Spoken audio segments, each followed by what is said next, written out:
День предпоследний. Завтра последний полноценный день.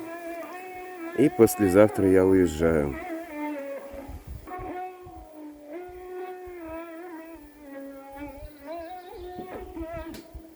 Красиво. Вода голубая.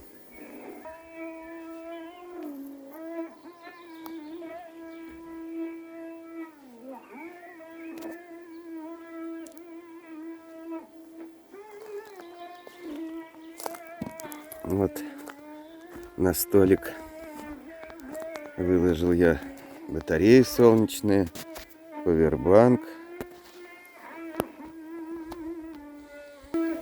фонарик. Все это буду заряжать. Антенна приемника дожидается, но от него батарейки я тоже подзаряжу. А в палатке-то у меня, конечно, не сказать, что идеальный порядок. Ну, что ж делать? Там я не нахожусь, это как склад, только спать туда прихожу. Вот что тут есть. Вот это спальник. Спальная, так сказать, система. Это гермо. Снаряжение хорошее, транспортное. Это радио лежит. Ну, там рюкзак Баско Анаконда. Ох, хороший рюкзак, большой, все в него вместилось. Ну и тут одежда кое-какая. Там вот лук виден, продукты. Вот салфетки, которые я для гигиенических целей использую, влажные. А вот фонарь. Он вместе с радио лежит. Это фонарь для зарядки аккумуляторов от радио. Радио от мороза, оно время еле-еле показывает. Ну, что-то показывает. Вот насчет верхнего рукава. Вот видите, друзья, я подвязал его вот так вот, и он блокирует холодный воздух. По зимнему варианту. По зимнему сейчас. Уж холодно, даже сейчас холодно, хоть и солнце вышло.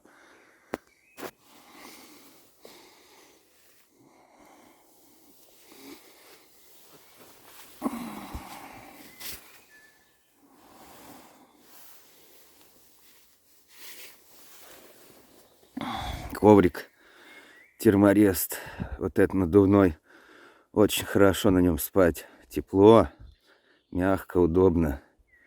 Не пожалел, что купил его, хоть он и дорогой очень. Нам, простым людям, не под силу такие покупки порой бывают. А вот Покрафт лежит. Я его вечером сдул, а он вот от нагрева опять раздулся. Хорошо, сейчас поеду вершу проверять.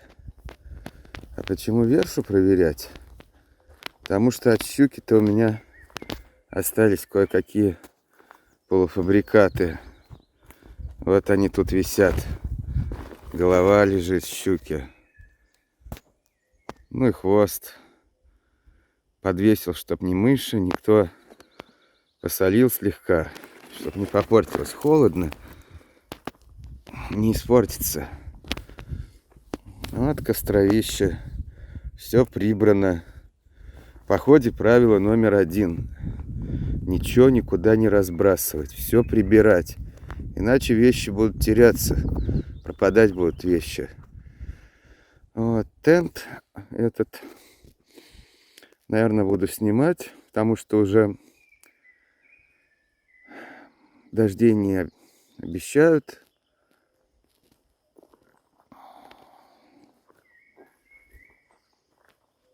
Буду постепенно собираться, чтобы когда в день отъезда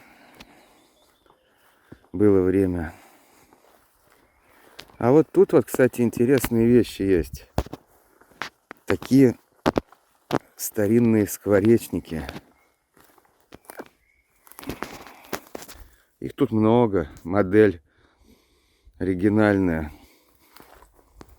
Яблоня только-только пытается распуститься. Вот такой вот скворечник. Для каких он птиц предназначен, Бог его знает. И вон там вот тоже есть птицелюбивые люди наделали.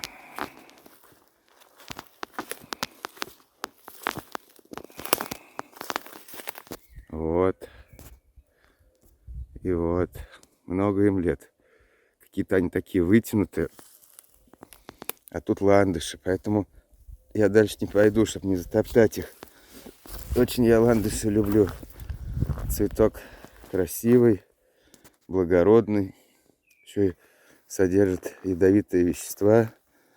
Сердечные гликозиды содержит. Очень похожие по структуре на те, что в африканском растении строфант содержится, которыми используют это растение аборигены, чтобы стрелы смазывать ядовитые, и жирафов бить, буйволов бить стрелами этими. Попадает стрела, вещество впитывается, и сердце останавливается. На сердце они влияют, потому и называются сердечные гликозиды. Так вот, в ландыше содержится вещество конвалитоксин, потому что ландыш имеет латинское название конвалария, лилия долин. Вот, этот конвалитоксин, он по токсичности своей сопоставим со строфантином, тем, что в строфанте африканском, одним из самых активных сердечных гликозидов. Но действуют такие вещества только при попадании в кровь.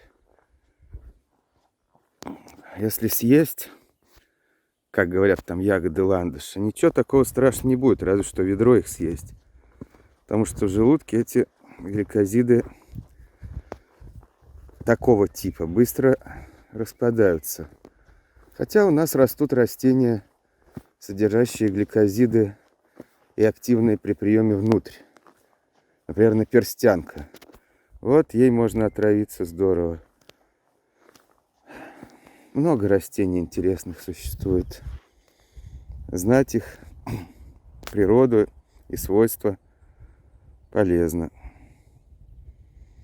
Вот буду сейчас дела утренние делать. Сплаваю вершу, проверю. Остатки хлеба туда положу. И день начнется. Полный всяких дел. Приятных и полезных. И нужных. Радио послушаю. Еду приготовлю. Постираю.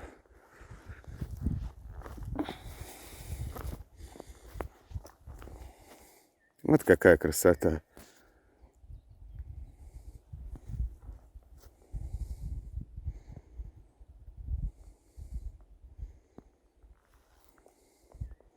Как море. Моря в этом году, наверное, не видать. Что ж поделаешь. Вот у нас тут свое есть. Северное море, Озерное море.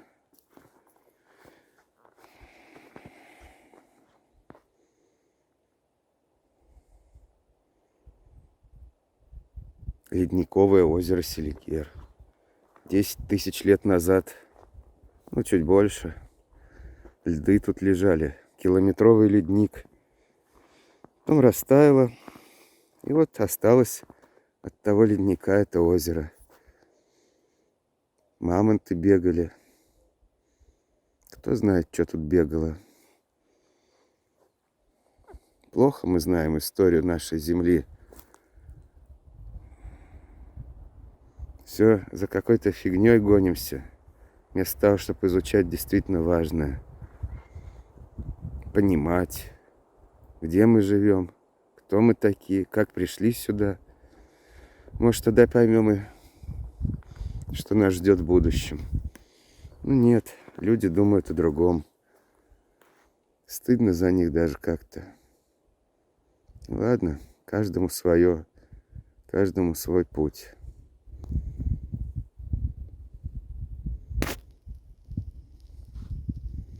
А вот и печь.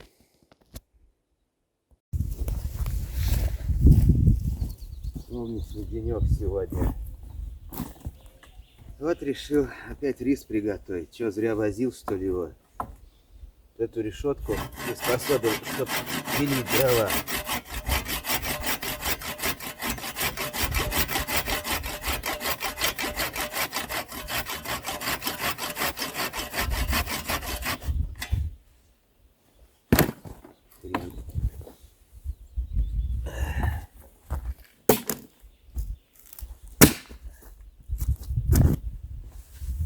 Решетку погнул. Больше не буду на ней ломать. Да исправить ее.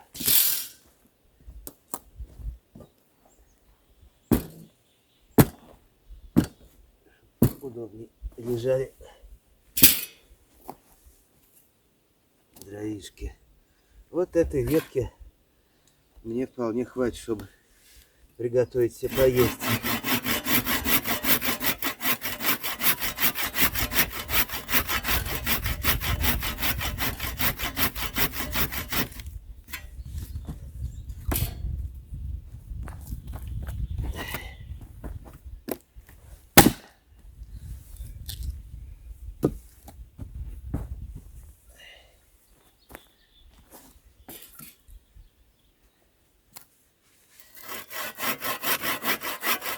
Чай, чтобы заварить, хватит.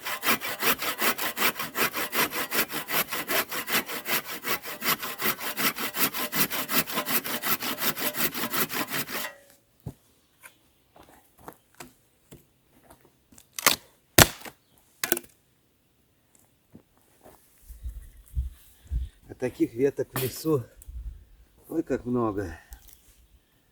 Еловых-то.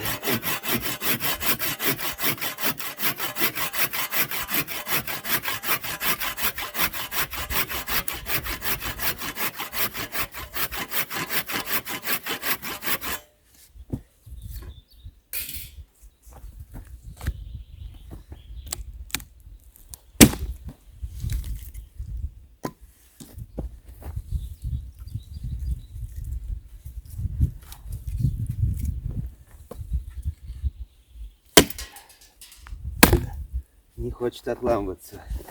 Ну ладно. Распилю.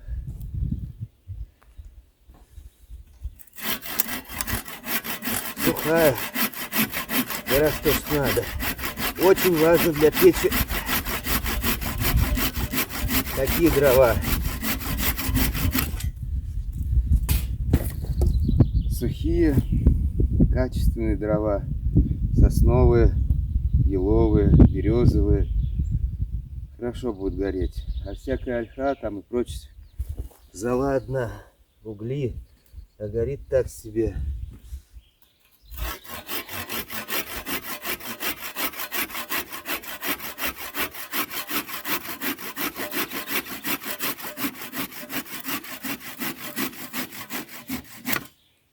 Ну вот.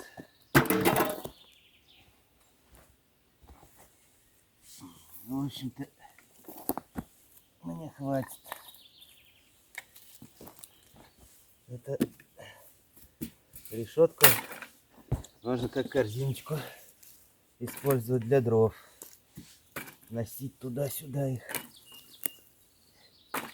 Да, конечно, хватит. Это мелочок сейчас подсоберу, чтобы разжигать печь. Жарко становится.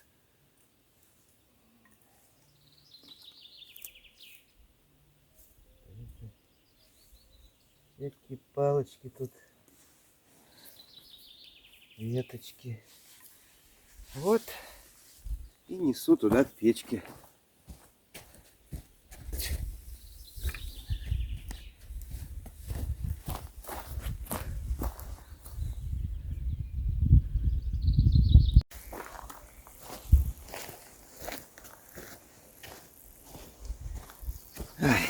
Вот сегодня решил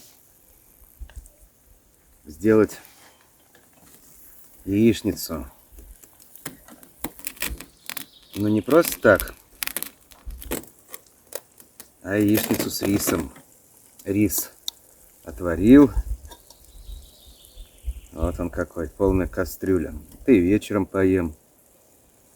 Вот, пожарил лук, морковь. Остается лука, одна луковица у меня осталась, но большая. Может, она и на... У меня там вот голова щуки и хвост есть. Если сегодня что я выловлю, может, сварю супец. Пожарил морковь, лук. Потом, когда все закончилось жариться, порезанный чеснок туда бросил. Как все равно делается в Центральной Азии, приправа такая уйгурская есть. Лазы или лазаджан называется. Ох, вкусно. Я в Киргизии всегда ел. Вот. Как делается? Режут мелко чеснок, с красным перцем смешивают. И раскаленное масло туда заливают. И такая гуща получается. Ням-ням, сласть. Да, жарко становится. Уже мне в воду вроде ходить не надо. Чайник уже второй поставил кипеть. Тут вот чай заварим. О, горячо все. И это все на одной ветке еловой. Яичница, рис, чай, второй чайник. На одной еловой ветке. На костре так бы не получилось. Вот, одеваю обувь более легкую. Хотя эти сапоги тоже не тяжелые. Вот, готовлю яичницу на сливочном масле. Сейчас осталось только совсем небольшой нюанс. Свежего чесночка. Вот что я вам скажу, друзья. Что никогда не жалейте чеснок. Берите с собой чеснок. Во-первых, это защита от всякого рода простуд, инфекций.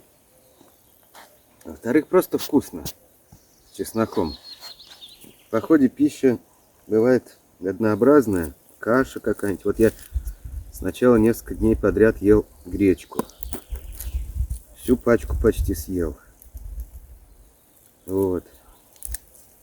И что, добавлял лук, добавлял чеснок, морковь. И вкусно было. Кстати, у меня осталось чуть-чуть майонеза еще. Может, его добавлю. Куда его еще девать? Я думал, мне пачки майонеза не хватит на этот срок. Почти 2 недели. Но хватило. Потому что я вообще не особо люблю. Ем его немного. Иногда добавлял так. Вот есть походник такой. Очень продвинутый. Виктор Рогов.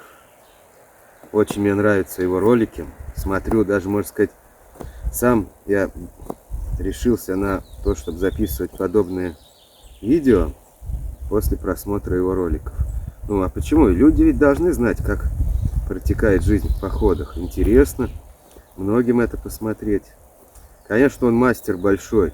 Мне до него очень далеко. Человек опытный. Вот, так вот он в поход, когда идет на 50 дней, на 60 в Карелию, на все лето, берет с собой майонез. Многие осуждают его, но, в общем-то, понять можно, потому что когда 50 дней, гречку и рис будешь есть без майонеза, это можно взвыть. Ну, конечно, некоторые его практики мне не очень нравятся. Например, чай в пакетиках, чай с сахаром. Ну, это такие нюансы. Готовит он рис тоже не совсем правильно. Ну, может, такой рис. В общем, как ему нравится. Я не осуждаю. Говорю, что с моей точки зрения немножко все надо делать иначе. Ну, про ловлю рыбы я не говорю. Многие писали, комментаторы, что в тех условиях, конечно, рыбы при наличии определенной техники и умения можно наловить гораздо больше и лучше. Ну, ему хватает.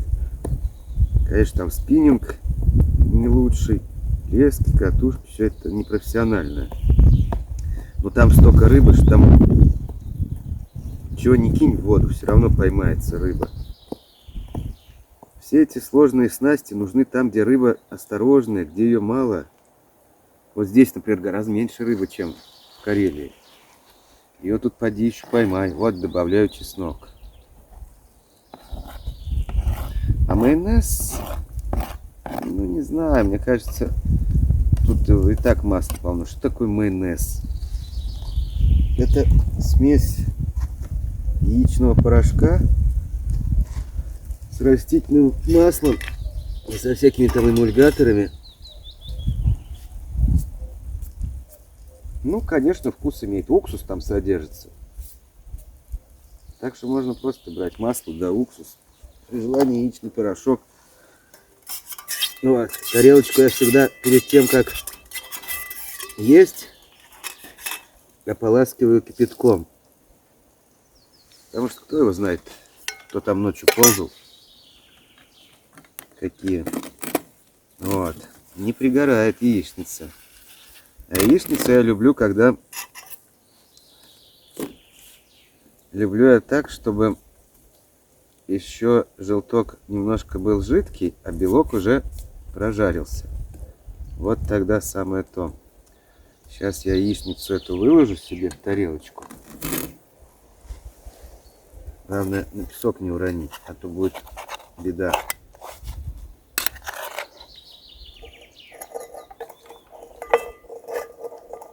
Вот.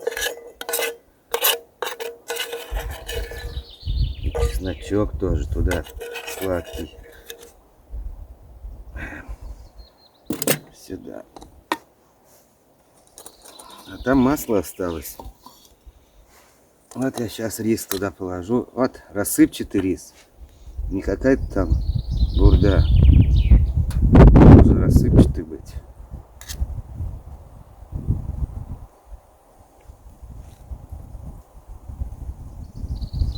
Как говорят рестораторы, проверяют рис. Возьмут в руку. Если комок при падении распадается, ух ты, лодку ветром там колбасит, хорошо привязал. Ветер я не люблю. Это все на таких просторах водных ветер враг.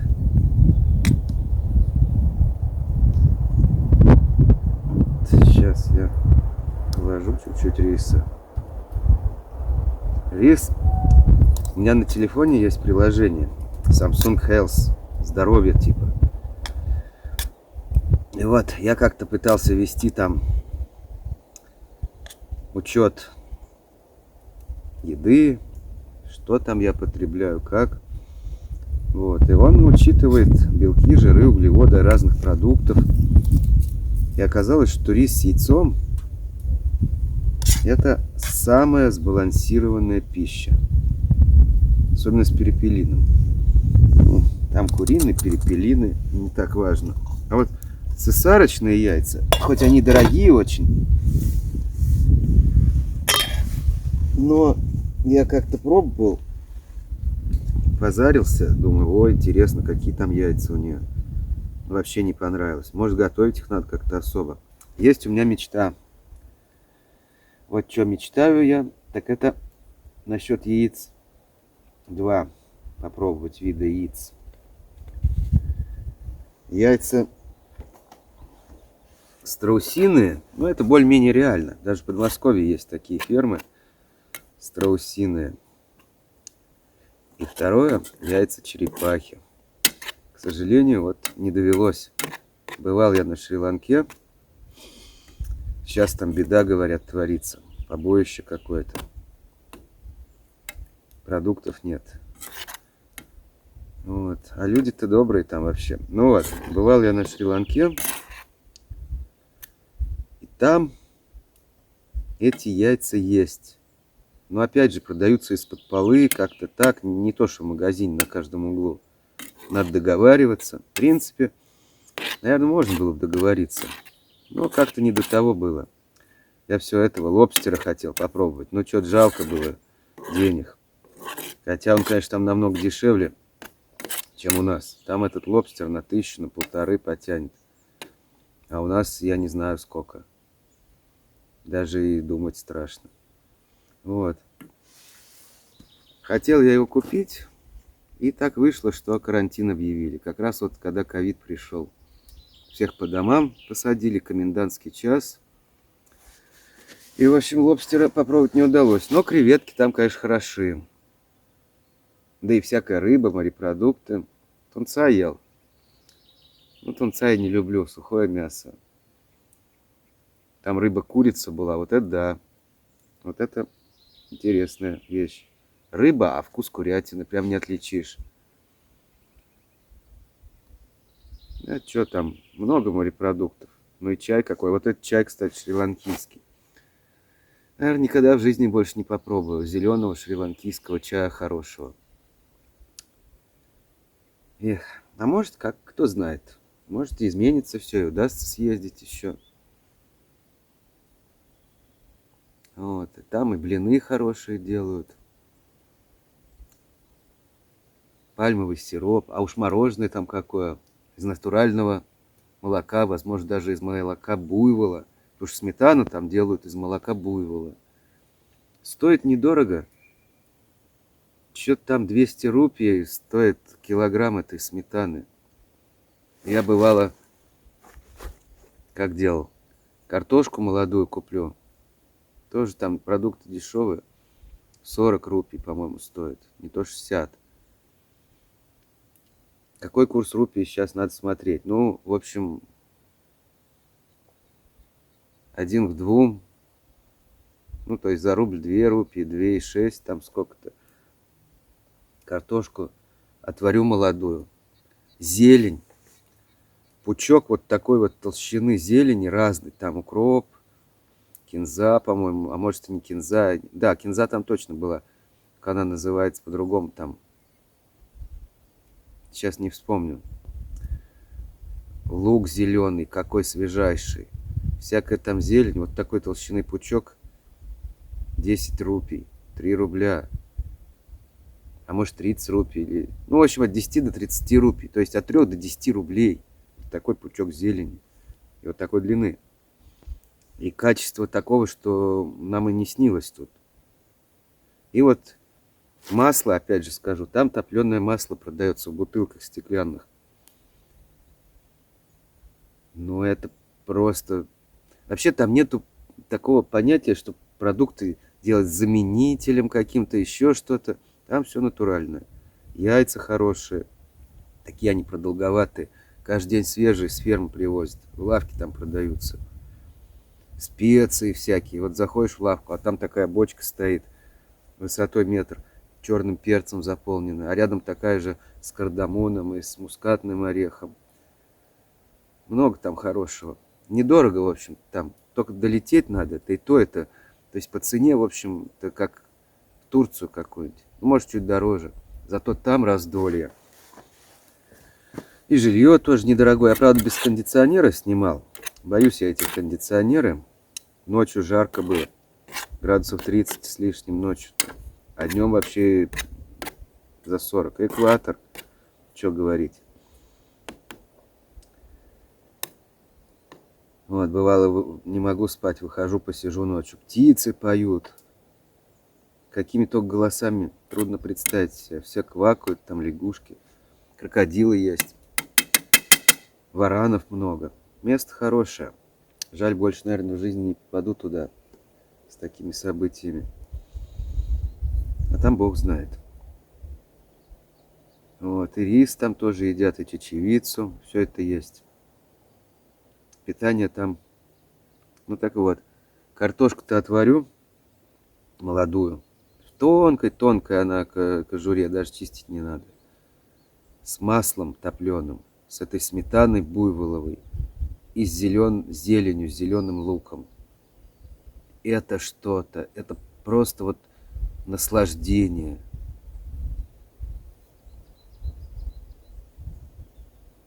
Простая еда. Ничего в ней особенного нет. Недорогая. Но насколько вкусная.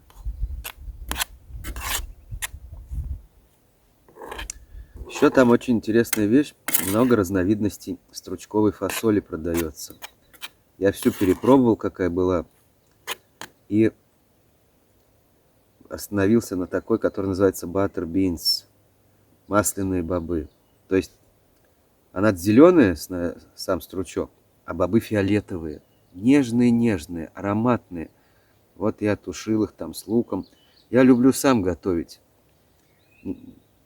То есть, снимая жилье, я уточнял, есть ли там газ, ну, в Болоне. Кухня какая. Туристы как? Они спать только приходят, в общем-то, обычно, а питаются в кафешках. А я не люблю. Я люблю, чтобы сам. Мне интересно самому попробовать местные продукты, как они там готовятся. Вот. В кафе тоже ходил, да? Но так, не часто. Просто ради интереса, как это бывает.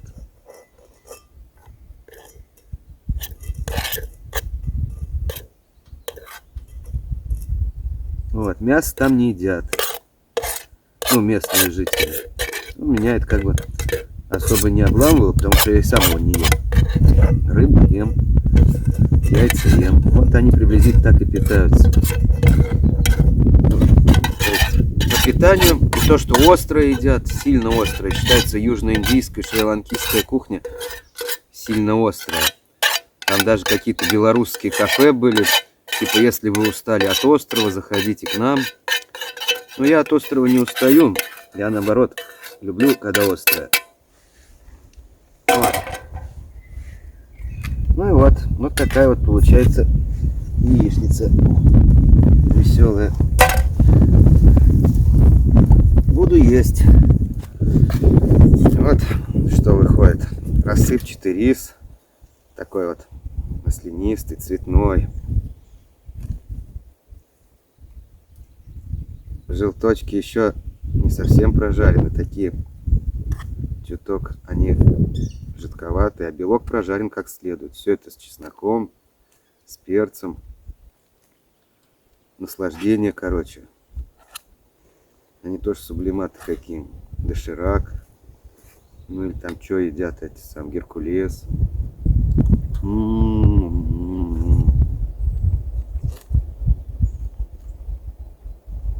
Ну, что тут скажешь? Шикарно. Вот, яйца экономил, по чуть-чуть ел. 2 у меня было пачки яиц.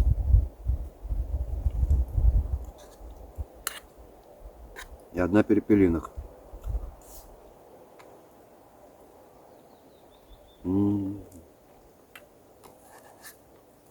Какой майонез? Зачем майонез? Не нужен тут майонез. Можно, конечно, что шелотку так колбасить. Думаю, безветренная будет погода.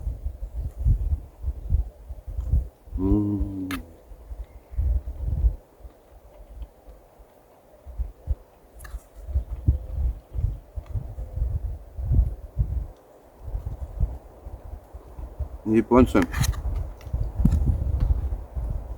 тоже яйца с рисом едят. У них в уличных кафе прямо на глазах посетителей все это готовят. С чесноком. Они очень чеснок любят, что японцы, что корейцы. Ну, корейцы, они на капусте зациклены. У них вот эта вот капуста, квашеная, кимчи. А японцы, они вот хрен там любят, васаби, чеснок. Но это и везде в Азии чеснок любят. Правильно делают, кстати. Там такая пища неспроста. Потому что там жарко, много инфекций всяких. Вот такая пища, она от инфекций спасает. Ну и надолго она в кишечнике, в желудочно-кишечном тракте не задерживается. Никаких гнилостных процессов не успевает произойти. Все выходит быстро. Пищеварение активно происходит. В тех условиях это важно. Даже это важно. Вот у нас люди что, нажрутся, каш там какой-нибудь. Хорошо, если там еще и с мясом. То есть, короче, углеводная пища с мясом вместе. Это все потом в желудке долго там не переваривается, гниет, запоры. Люди злые ходят. все кругом виноваты. Американцы, там еще кто.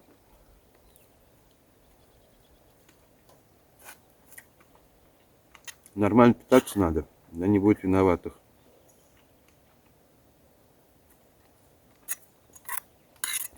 Не жрать колбасу, сосиски всякие. Макароны дешевые. Автомобиль куда ждет? Кредит нафиг нужен. Ешьте нормально. Здоровье дороже.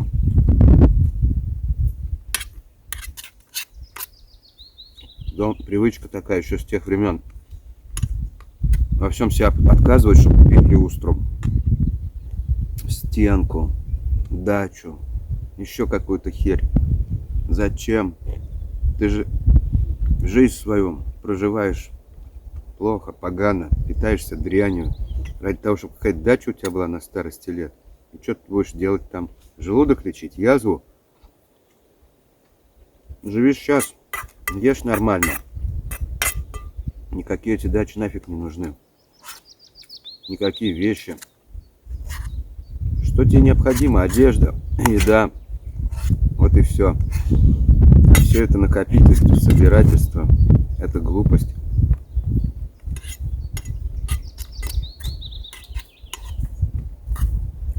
Ну, это, конечно, моя точка зрения. Другие могут иначе считать. Понимаешь? Пожалуйста. Их право. Вот. Как желток должен быть приготовлен. Что он не такой вот весь светло-желтый, а вот как бы есть в нем прожилки такие оранжевые. Вот тогда это вкусно.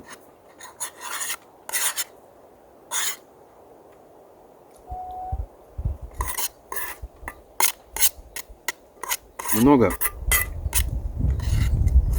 глупостей делает человек.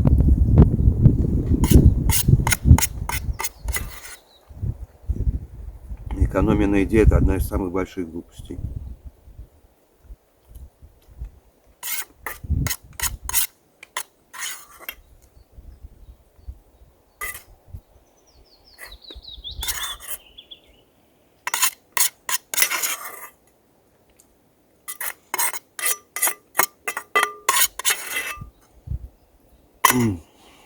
Великолепно.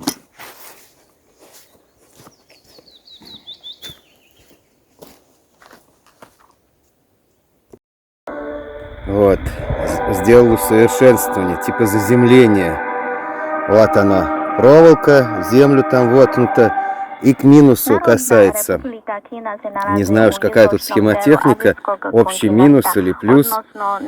Но посмотрим, вечером будет лучше, нет. То, что ржавые гвозди, я думаю, не страшно для высокочастотных токов, это все равно. Просто как конденсатор. Подзарядил аккумуляторы. Все китайское радио. Do podvodnog grebena Zeng Mu na južnom obodu arhipelaga Nansha на югу землje. На каком языке, Бог его знает. Кина je oko 5500 km, odnosno više od 49 stepeni geografske širine. На istoku od ušća reke Heilongjiang i Вот, reke решил Ussuri сделать что-то типа селфи-палки. Расстояние от запада до истока Кины je oko 5000 km, odnosno više od... Вот собираюсь штаны стирать, носки, трусы.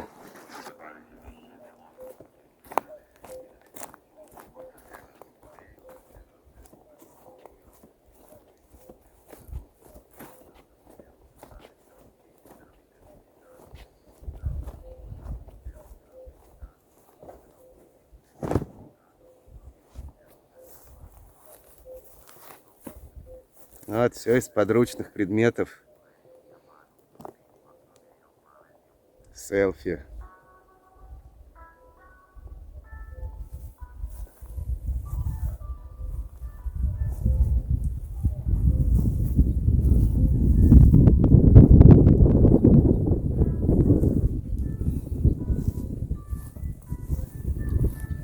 Вот какие красоты тут.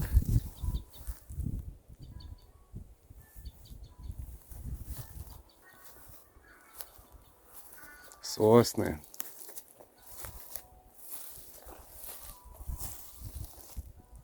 Солнце яркое светит, потому я решил штаны постирать. А то грязные очень, может успеют просохнуть. Если не успеет, это будет катастрофа. Ночью без штанов оказаться на холоде. Сегодня под утро 2 градуса тепла прогнозируется.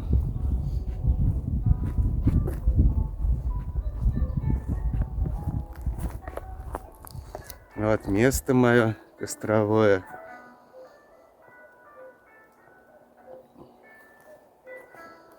Вот тут вот я лежу, наслаждаюсь жизнью. Параллельно заряжаются телефоны. Телефон, точнее, один. Повербанк. Радио слушаю, чай пью. Вот красота.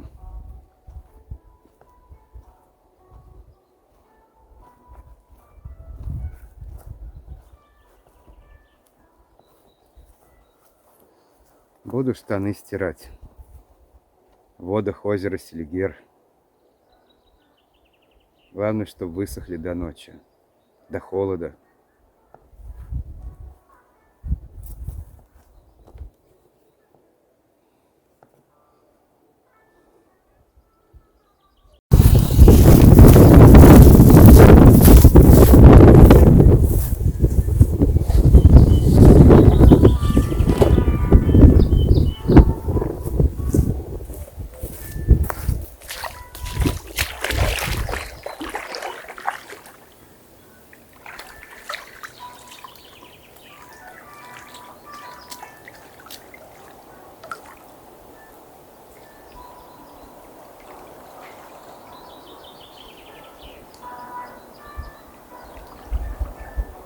Без мыла стираю, без порошка, так полоскаю. Этого достаточно. Чтобы как у Василия Ивановича были такие-то, как он Петьке говорит: Петька, принеси мне носки. А то спрашивает: Василий Иванович, а где они? Говорит: да, все просто, вон у двери стоят. У меня не такие, я до такого дела не довожу. Конечно, может, лучше бы с мылом и порошком, но опять же экология говорит нам, что нельзя в водах озера с порошком стирать. Поэтому просто прополощу немного. Ну что делать? Все чище будет. Обязательно надо одежду, нижнее белье стирать, чтобы никаких там запахов посторонних не было от человека. Как говорят, культура общества определяется состоянием туалета. Ну, вы все, наверное, видели, какие у нас туалеты. И можете сделать вывод относительно культуры общества нашего. То же самое человек. Если у него грязные носки, трусы, то и человек это сам себе говно. Тут уж без вариантов. Понятно, там инвалид такой, не может за собой ухаживать. Это простительно. Но если человек дееспособный, должен себя в чистоте содержать, ногти стричь, зубы чистить. То есть многие забывают у нас об этом.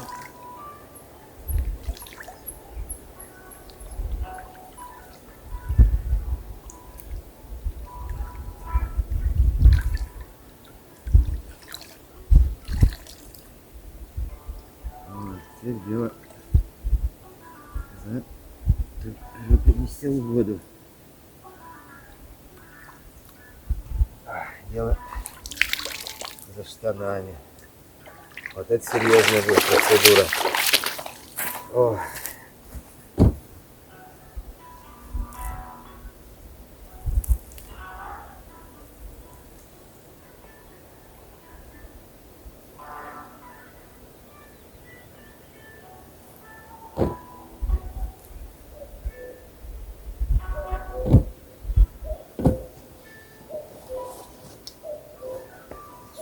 кармашках. Я постираю, еще зажигалка какой-то.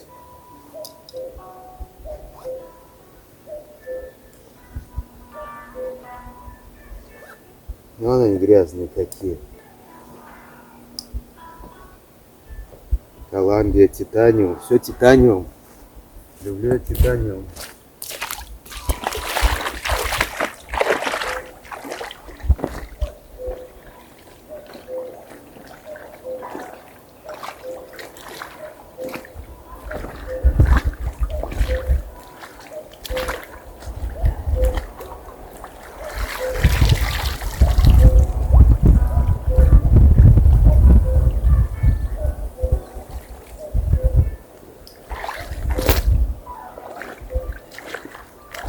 А этим вообще мыло противопоказано. Там, небось, мембраны какие-нибудь. Вон у них внутри что. Какой слой блестящий. Такие стирать. Что тут сказано?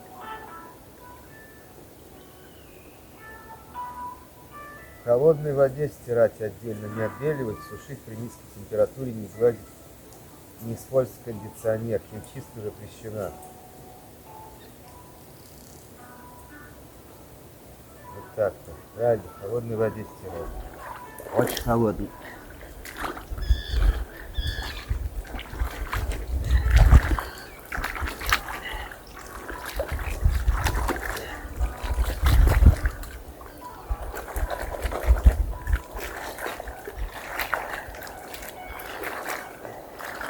Эх, аттракцион опасный. Если до вечера не просохнут, других штанов у меня нет.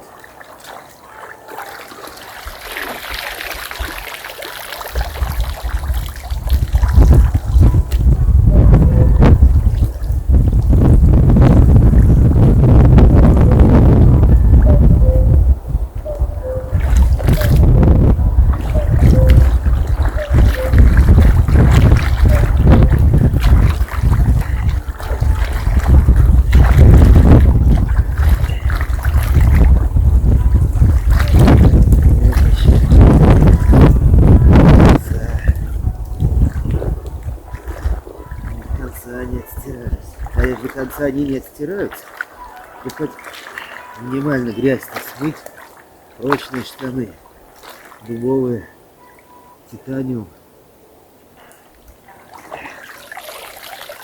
Ну ладно, будем считать, что освежил их, а то в поезд послезавтра. А это не дело в грязных штанах. Что ж я, свинья, что какая? Нет, надеюсь, что нет.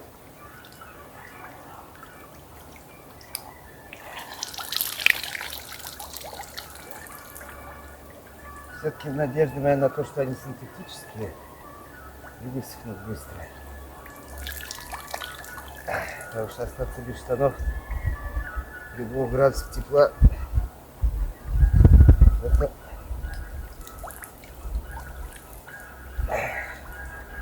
не весело.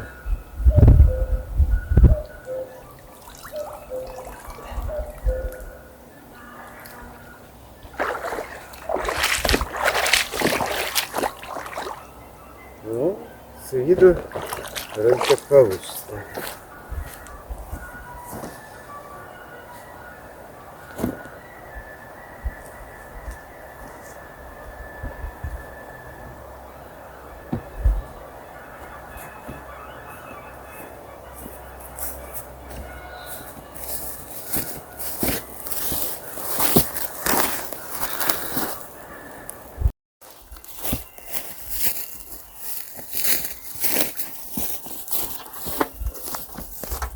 Вот ведро. Тут я живцов держу. Но пойдет оно сейчас для другого дела.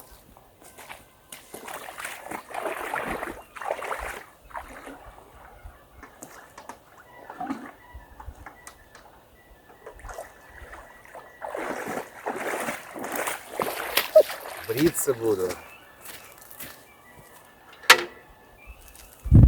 А что у меня для этого есть? Бритва, Да мыло. А чё ведро набрал? Чтобы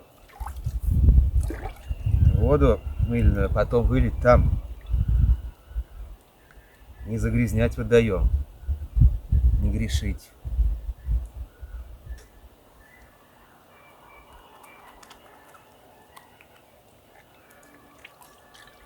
Вон какая она.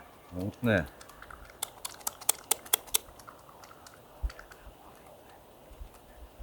Мутная вода.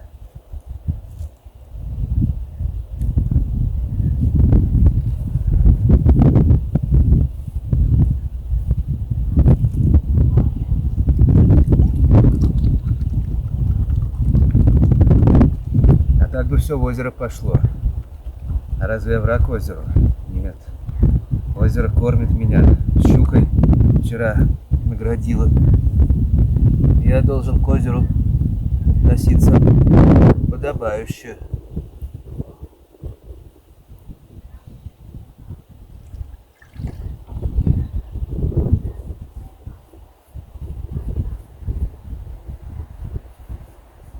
Хорошо тем людям, у которых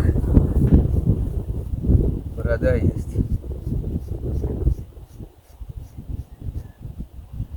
Они могут в поход идти и бороду свою только отращивать.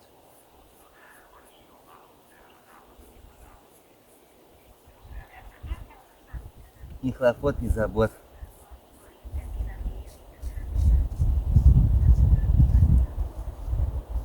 Зеркала нет, поэтому я не знаю, как оно там. На ощупь все.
Вот вода.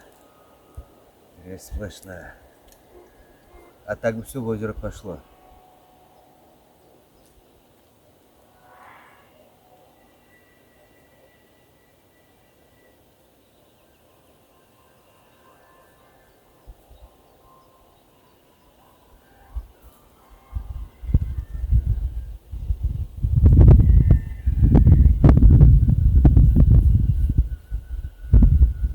Вот, никакой проблемы. Я как-то ехал, а таксист, который меня отвозил и потом привозил, ну, знакомый, тут местный, он говорит, как же вы так 2 недели-то были там и не обросли бородой? Я говорю, ну, брился я. Он, как в холодной воде? Думаю, ой, какой ужас в холодной воде. Ну и что такого? Так недалеко и до золотых унитазов. Надо все-таки как-то более относиться спокойнее к этому. Чем меньше мы зависим от удобств, тем лучше для нас.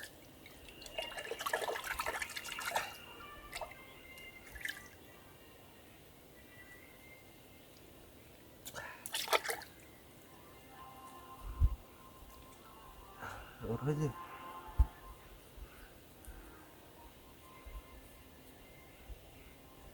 так. Ничего, так побрился.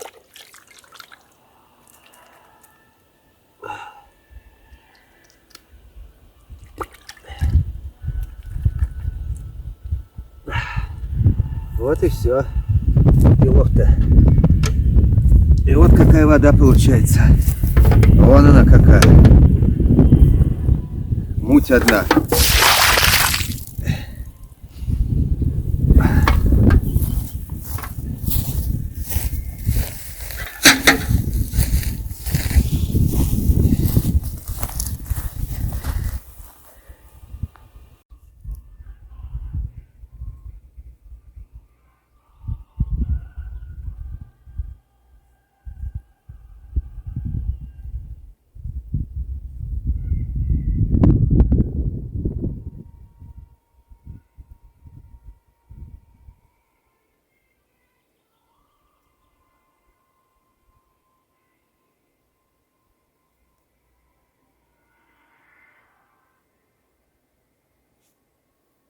Ну вот, еще одна щука. Не очень большая, но в принципе тут выбора нет. Отпустить ее не получится.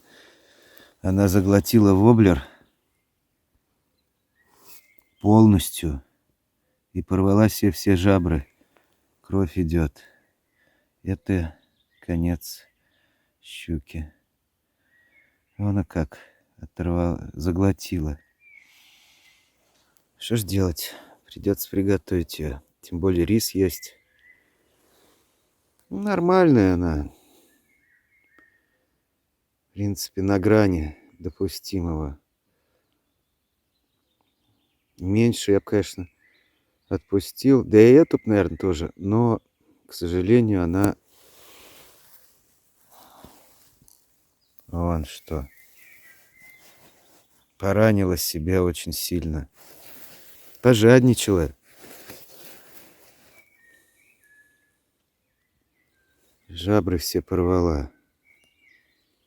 Ой, с рисом буду готовить. Как раз 2 головы будет щучьи у меня. 2 хвостика. Сварю из них супчик. Ну, а этой щуки, значит, судьба такая. Я бы отпустил, но... Что поделаешь. Так уж получилось. Вот сачок. Тоже слизью опять она его все испачкала. Воблер все то же самое. Офигительный воблер. Очень эффективный. Ловятся на него хорошо щуки. Какой-то особой проводки я не делаю. Но так, иногда перерывы делаю, иногда подергиваю. Ну, как уж придется. Буду готовить. Раз уж поймал, должен съесть. Такой закон. Поймать, чтобы просто посмотреть и потом выбросить, я не понимаю. Ну, маленький, да, отпускать, конечно. А просто вот ради спортивного интереса зачем надо? И опять поймалась в 8 часов.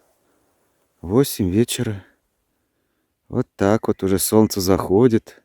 Видимо, вечерний жор у них какой-то, что ли. Нормально. А я как раз еще не ужинал. Сейчас, значит, буду заниматься этим делом. Была, конечно, мысль еще пойти половить. Что, конечно, маленькая. Вчера-то я чуток побольше рыбы поймал. Не знаю.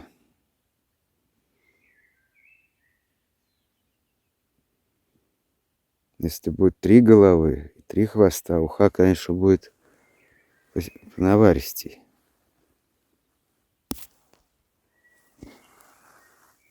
Ну, и так-то, в принципе, не маленькая рыба на одного человека. Я вчера еле съел ту щуку. Очень она была сытная, вкусная, мясо мягкое, даже такое чуть-чуть жирненькое. Ну, в общем, нетипичная какая-то щука была. Ну, сейчас займусь. Буду отцеплять. Воблер придется отцеплять, а потом уж из живой-то не вытащить. Придется ее усыпить. Ну, а что делать? Приходится. Ладно, буду заниматься этим делом. О, какой-то водный зверь плывет. Кто это такой? Коричневая.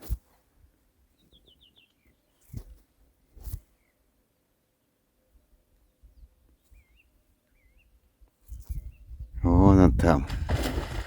О как! Ничего себе, кто это так может делать? Я думаю, кто это так плюхает тут? А это вот водный зверь. Как его называют? Я не знаю. Кто их знает, подскажите, кто так себя ведет.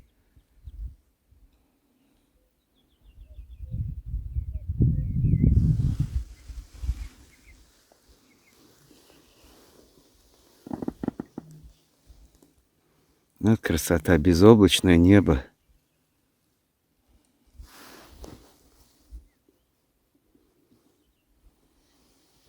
За что-то зацепилось там у меня. Сейчас буду разбираться. Вон он там все плавает и булькает. Кто же это такой? Вот повезло-то увидеть. Но главное, булькает как. Это рыбу он, наверное, ловит. Или что это он делает?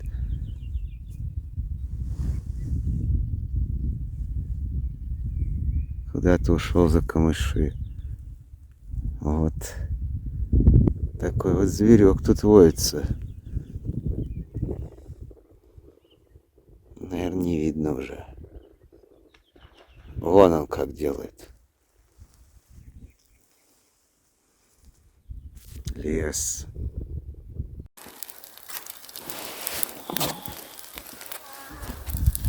Ну вот. Производится жарение щуки. Сегодня поймал я еще одну щуку. Не очень хорошо вышла. Она заглотила весь воблер.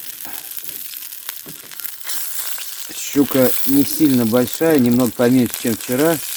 Но, в принципе, вон сковорода получилась. Мукой я посыпал, посолил слегка. И вот прожариваю. Холодно. Надо посильнее сделать. Везде брызги масла летят.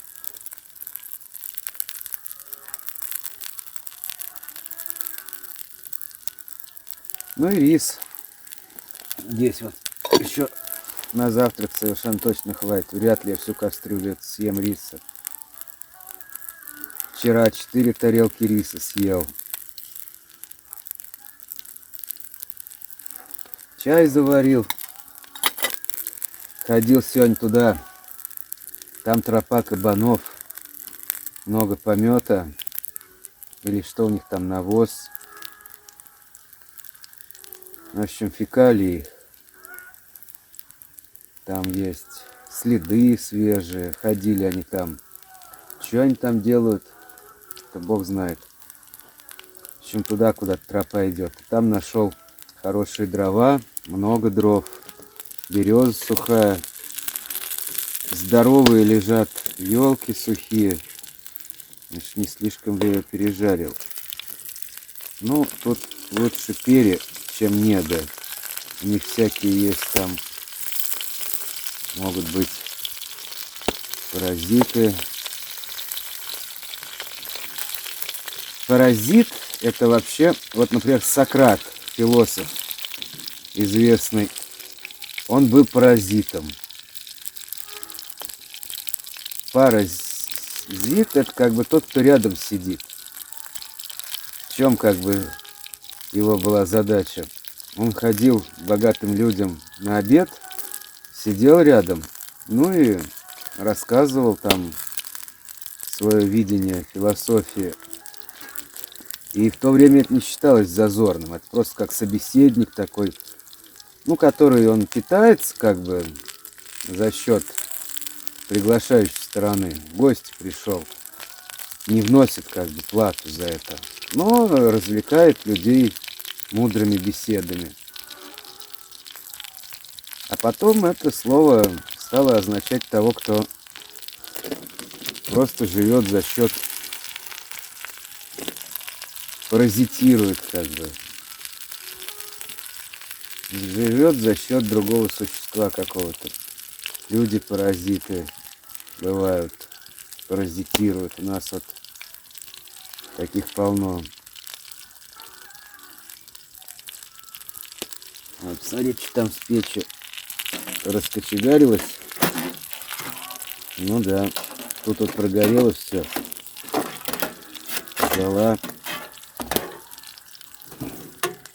Очень много там углей. Их надо притянуть вот таким вот образом, чтобы угли были в начале. Тогда она хорошо прям разгорается там все.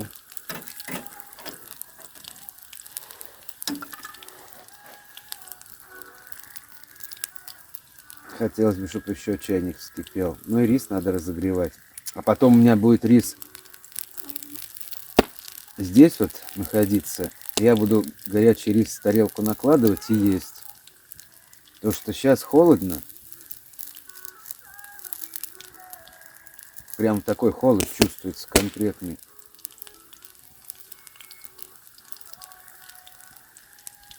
Четыре, что ли, градуса.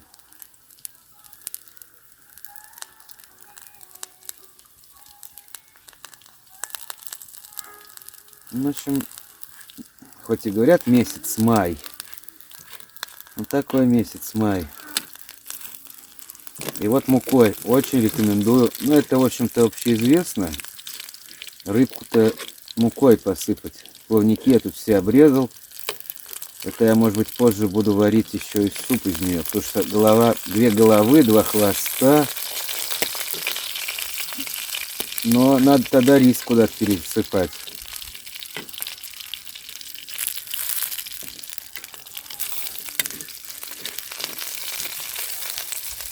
А куда его пересыпать, непонятно.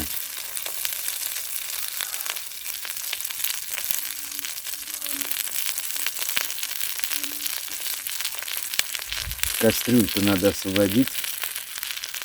В сковороду, в принципе, можно его пересыпать, но она не закрывается. Ночью кто-нибудь пожрет, в палатку заносить. Тоже так себе идея. Разве что в пакет поставить. В общем, тут все время надо думать, как то сделать, как это. В принципе, я думаю,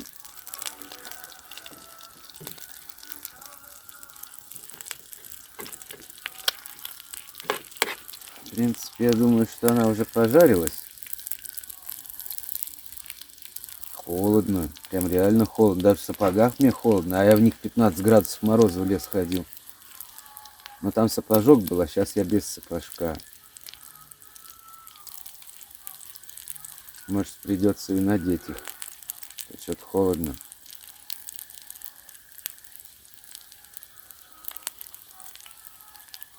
Жилет пуховый висит, ждет своего часа. Еще будет попрохладнее, надену его. Ну вот, наверное, сапожки придется вставить. Да. Я считаю, что она уже готова.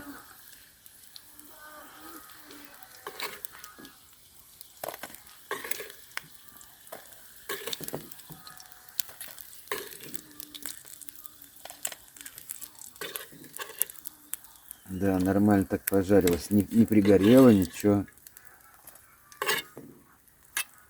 Она, в общем, ничего, если остынет немного, не беда.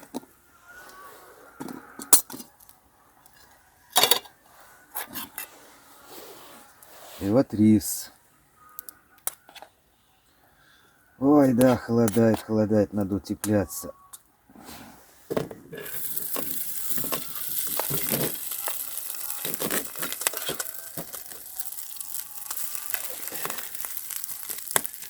Ну, вон сколько остается риса. Куда его девать?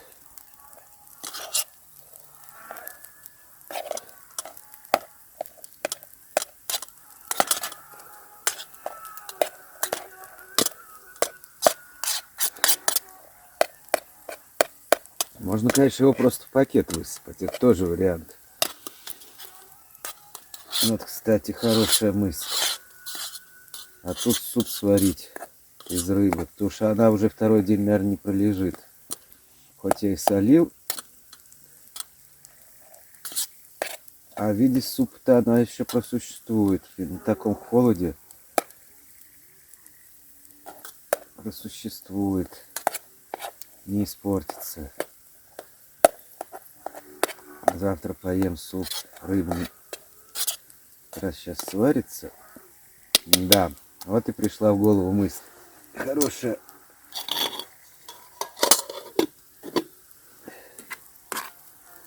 Вот какой рис. Рассыпчатый рис. Он и должен быть рассыпчатый. Вот жир сейчас питает все с рыбой там, что жарилось. Да, прям холодает как-то, что-то прям жутко. Надо утепляться. Не хватало еще заболеть. Уже какие-то такие признаки есть небольшие, подкашливаю. Днем подмерз. В одной майке ходил, долго ходил, когда уже надо было потеплее одеться. Вроде все жарко, жарко, а нифига. Ветер-то пронизывающий, холодный. А вот пусть разогревается. Сейчас пойду утеплюсь, чтоб ночью НЛО ждать в тепле. Это я так, в шутку. Не жду я его, не дай бог. На опыты заберут. Как это, животных там всяких находят на телеграфных столбах. А у них то одно вырезано, то другое. Половые органы там вырезаны. Мне такое ни к чему. Страшно.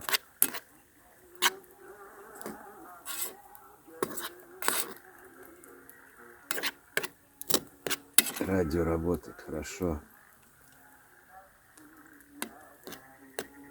Отпугивает всякую нечисть.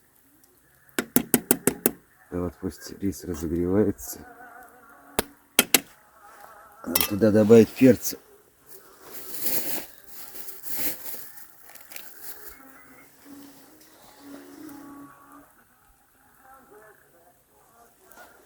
Красный каенский перец. Очень острый. Ну, не такой, конечно, не супер острый, но нормально. Для неподготовленного человека подобное блюдо будет малосъедобным. Но это надо тренироваться годами, учиться есть острое, и тогда приходит опыт. О, и цвет риса стал поблагородней. Пойду утепляться.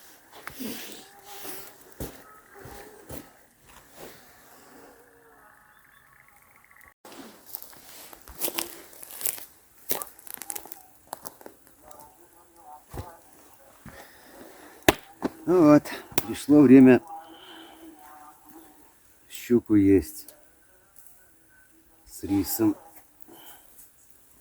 Я сюда же к рису положу и буду по чуть-чуть того и другого добавлять. Что-то мало, что ли, я риса сделал. Ну ничего, разогрею еще. Печь позволяет такие роскошества.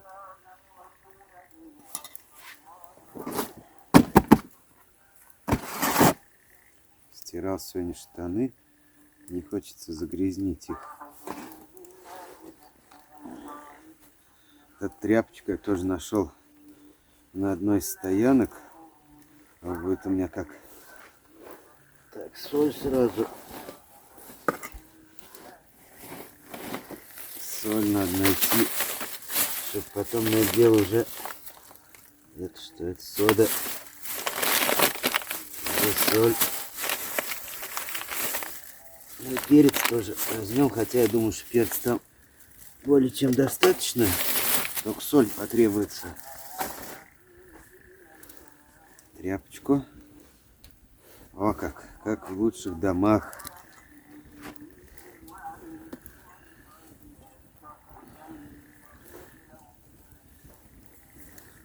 Ну, а как я тут обустроился.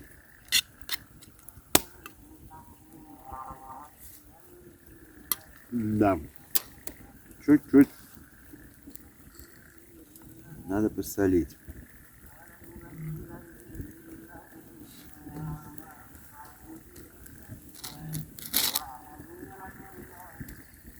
щуку сразу. Мало в ней костей.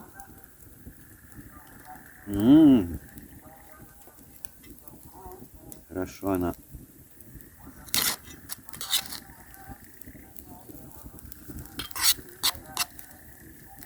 приготовилась. Немного посуше, чем та, что вчера была.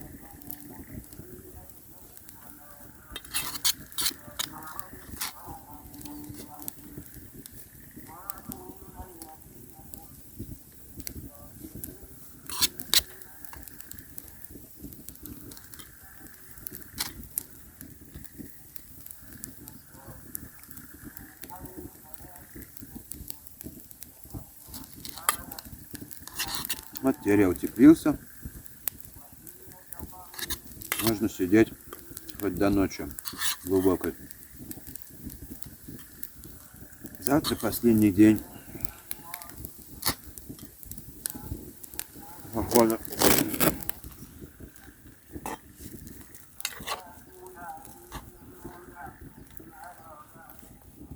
Зира чувствуется. Ее немного надо совсем. Для аромата. Очень советую брать. Надолго хватит. Пока тут постоит. То печь что-то сильно раскочегарилась. Я еще подложил туда пару орешек. А что ж. Щука, конечно, пострадала. Посолить-то. Фу. Посолить-то я и забыл. Пострадала щука, весь воблер целиком заглотила, жабры там зацепилась. В общем, вытащить удалось ее только уже из неживой после потрошения.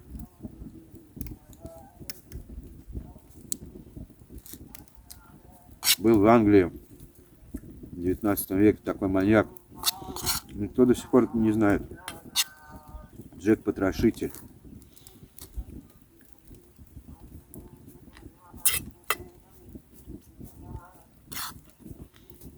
Да, не все маньяки были обнаружены. Он в Америке был такой Зодиак.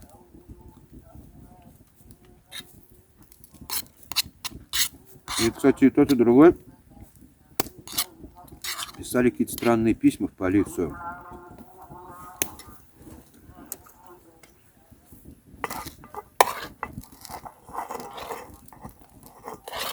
Да, рис придется еще добавлять. Ну, что делать? Добавлю. У меня кастрюля его целая.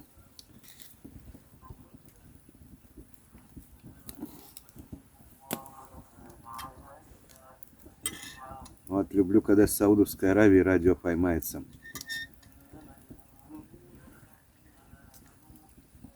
Никакой рекламы.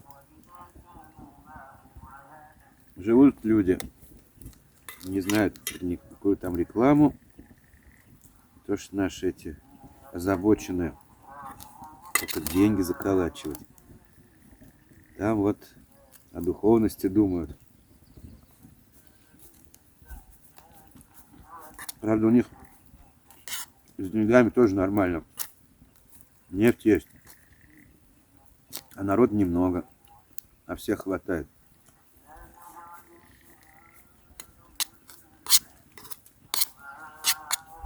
У нас тоже нефть есть. Но народу слишком много. И хватает только определенным людям.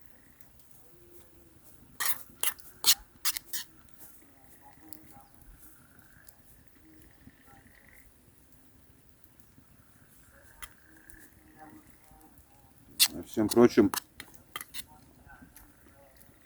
шиш с маслом.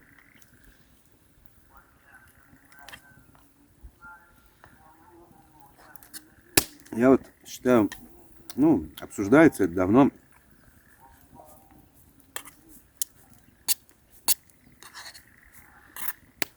Такая вещь,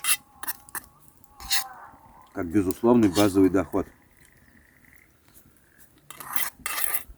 Я бы, честно говоря, приветствовал это. Что очень много людей вынуждены работать на работе, которую они терпеть не могут.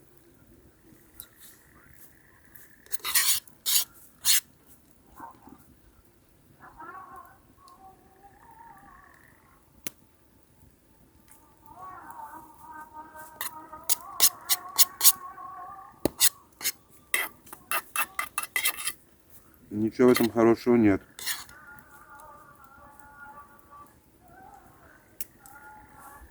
Зачем? Человек должен любить свою работу, стараться. Вот как японцы, например. И даже там есть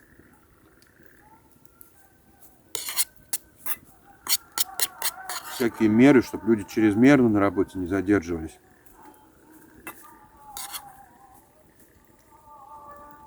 То они только работая и живут. Но с другой стороны, все мы знаем, какова японская техника, автомобили японские и так далее. Потому что люди стараются не за страх, а за совесть. Потому что им стыдно сделать плохо. Так они позор испытают, если плохо сделают. А для японцев это все гибель. Вот. А у нас делают в основном все абы как.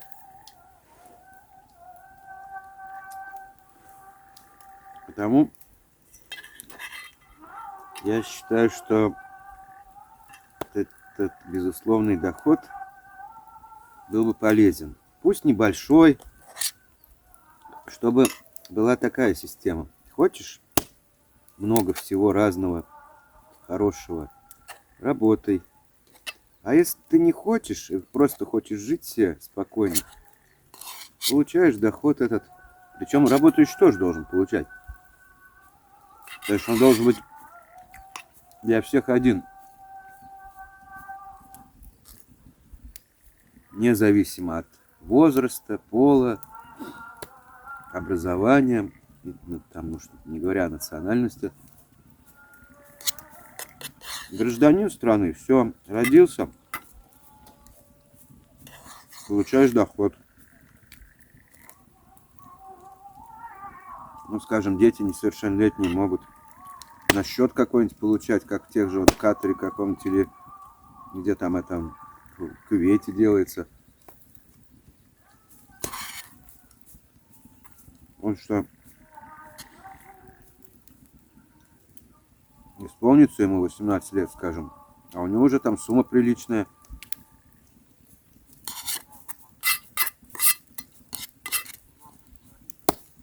Он может поехать путешествовать, либо ту же самую ипотеку оплачивать, или какое-то дело свое открыть. Да мало ли, деньги-то раз помешают.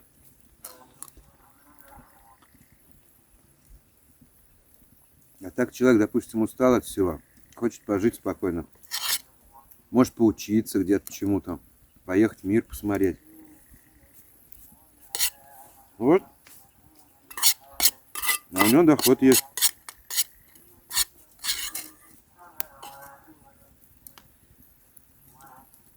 И тогда проблема безработицы тоже не так остро будет стоять. Ну, не работаешь, что? Ну и что? Ты при этом не опускаешься, не голодаешь.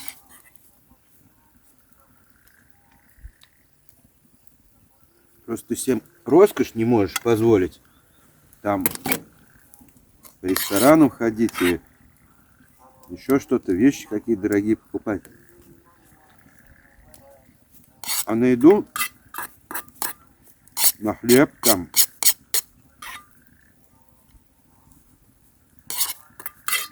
на предметы первой необходимости хватит тебе жилье оплатить, там, воду,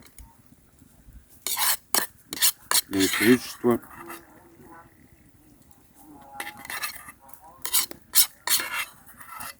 Ну и сиди ты дома, пожалуйста. Не создавай ненужную конкуренцию другим людям. Пусть кто хочет, тот и работает. Это, конечно, можно сказать, будет злоупотребление.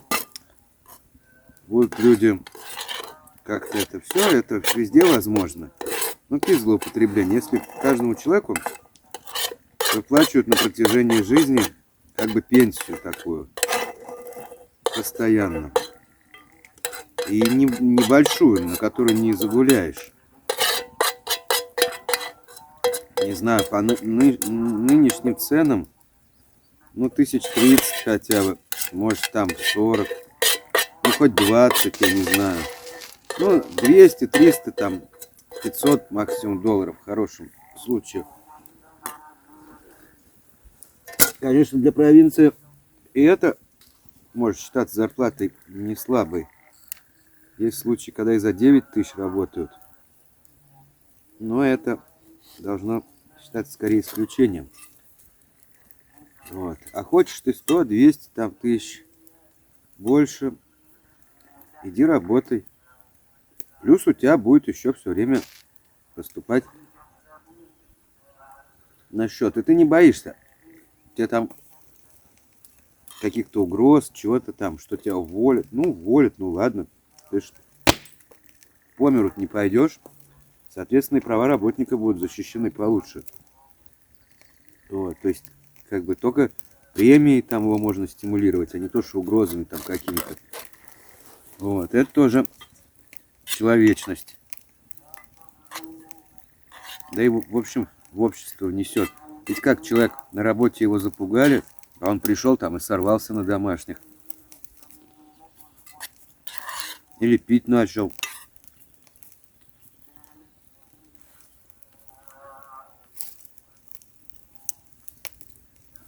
Или еще что нехорошее.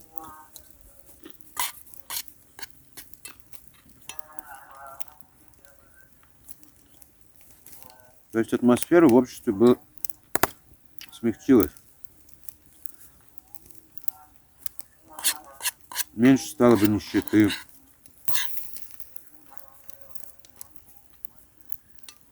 Причем должно быть так, что этого дохода человек не может лишиться ни при каких обстоятельствах. Пусть он в тюрьме там сидит или еще что. Все равно ему на счет поступают деньги. Просто когда он не полностью дееспособен, он не может ими распоряжаться. Ребенок там. Или когда свобода ограничена.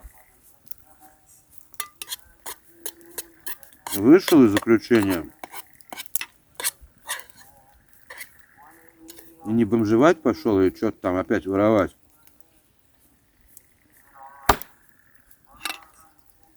А имеет сумму определенную.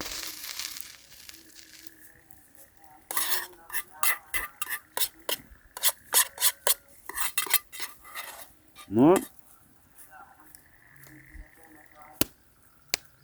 это, конечно, возможно только если доходы от природных ресурсов распределять среди населения.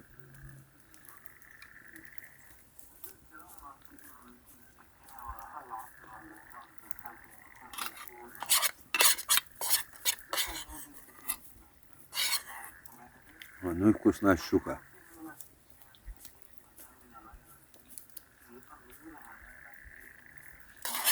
Посуше, чем вчерашняя. Да и запах у нее хоть другой был. Может, пол разный. Но икры-то в ней не было, у них уже нерез закончился.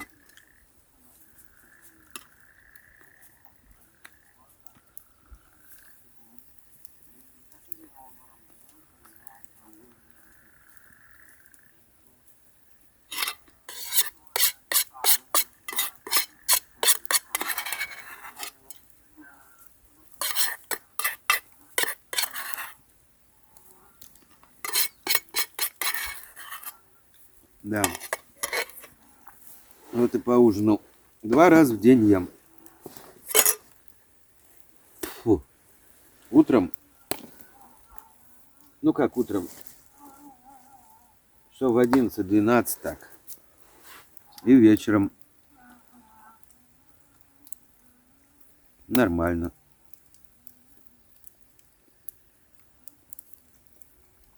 Так, тебе надо суп варить. Нельзя головы эти оставлять. Надо сейчас будет рис перекладывать. Ладно, сейчас чай попью, потом займусь этим делом. Еще придется подложить туда дров.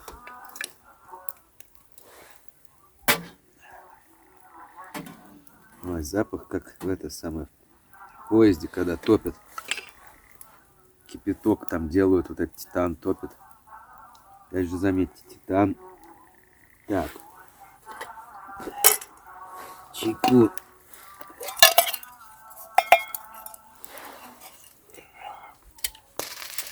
Вот там шипит все. Чайник, что ли? Опа. Надо перелить. Узбеки говорят так. 3 раза чай переливают. Ну, можно и больше, но 3 это минимум. А они в зеленом чае очень хорошо разбираются. В чем? А в чае они знают толк. И в других вещах. Какой хлеб там пекут узбеки. О, блин. Песок тут везде. Штаны только сегодня постирал. Лепешки они пекут. Великолепные. Плов готовят.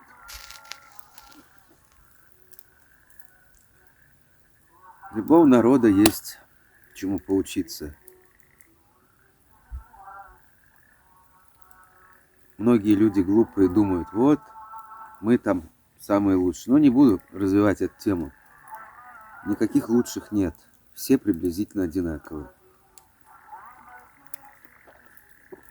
Никто не лучше, не хуже. Просто у каждого своя культура. И в каждой культуре есть много интересного. Как в той же кулинарной части. Блюда всякие. Навыки, умения. Вот те же эвенки живут в тайге. Они такие вещи знают, которые нам и не снились.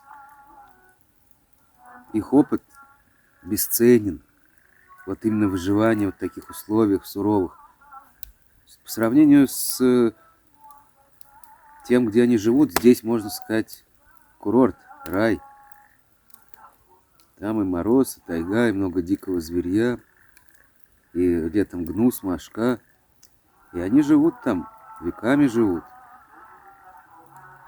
А те, кто в пустыне живут, у них свой навык. Кто на островах живут, у тех еще какой-то навык. Кто в горах живет, третье. Поэтому надо не разделять, а наоборот. У каждого народа пытаться научиться мудрости. И как-то применить это в своей жизни. Вот, например, венкийский костер. Как мне нравится вот делать. Здесь нет возможности, нет таких дров. Но там, где есть, я всегда делаю. Самый удобный костер. Самый эффективный. Что там, кипит, что ли? Не пойму. Закипает. Вот.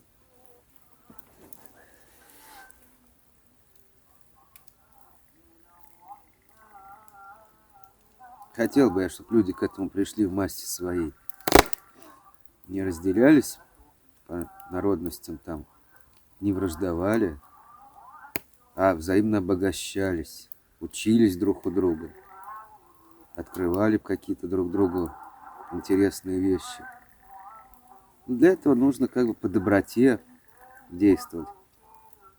Не пытаться себя выпятить как-то, нет. Но это, в общем-то, и так ясно. Не доживем мы до этого. Пока агрессия в мире преобладает. Агрессия. Ненависть. Жалко. Каждый вроде сам по себе нормальный человек. Так как соберутся группой, толпой, не пойми, чем становится.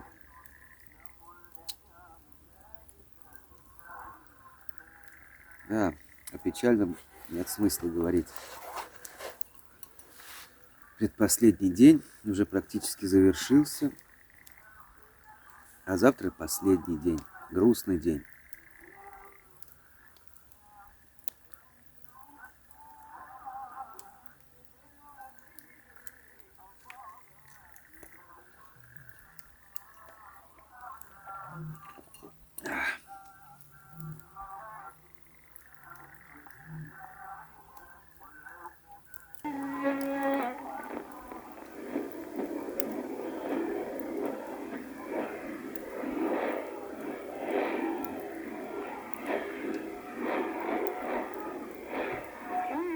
Есть о чем подумать.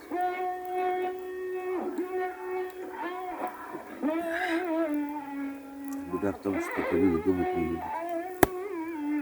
Даже какая-то вот новомодная поговорка: думать больно, читать больно, все им больно. Что не больно-то? Жрать, потреблять, что-то там, бахвалиться. Это не больно. Не знаю. А думать, да, трудно. Надо усилия прикладывать. Но результат стоит того.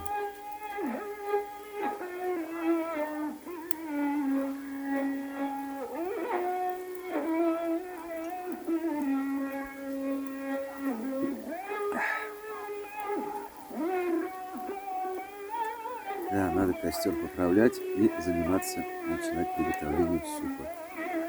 Уже поздно. 12 ночи, наверное. Посмотрим, что. У меня часы с собой есть. Кстати, про это я не рассказывал. Но я с собой... Так.